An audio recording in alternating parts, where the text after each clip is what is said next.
আগামী বাজেটে বিড়ি সিগারেট সহ তামাকজাত পণ্যের উপর উচ্চ হারে কর আরোপ এবং প্রাতিষ্ঠানিক কর কমানো হবে বলে জানিয়েছেন জাতীয় রাজস্ব বোর্ডের চেয়ারম্যান মোহাম্মদ গোলাম হোসেন। বৃহস্পতিবার রাজস্ব ভবনে এক সংবাদ সম্মেলনে তিনি আরও জানান, গত কয়েক মাসের রাজনৈতিক অস্থিরতার কারণে রাজস্ব আদায় লক্ষ্যমাত্রা 1,36,000 কোটি টাকা থেকে 1,25,000 কোটি টাকায় নামিয়ে আনা হয়েছে। সেই সাথে আগামী বাজেটকে সামনে রেখে বিভিন্ন প্রতিষ্ঠানের সাথে ধারাবাহিক বৈঠক এবং রাজস্ব আদায় বৃদ্ধি করতে খুব দ্রুত অটোমেশন পদ্ধতি চালু করার কথাও বলা হয় সংবাদ সম্মেলনে।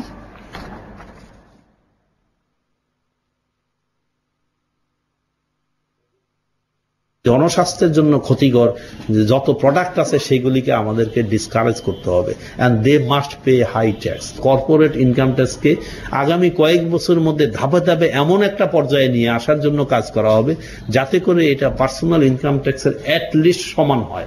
সরকার বাস্তব পরিস্থিতি অনুধাবন করে আমাদের এই লক্ষ্যমাত্রা 8.088% কমিয়ে দিয়েছে। তার মানে 11,000 কোটি টাকা কমিয়ে দিয়েছে। আমাদের লক্ষ্যমাত্রা এখন সংশোধিত লক্ষ্যমাত্রা 1,25,000 কোটি টাকা।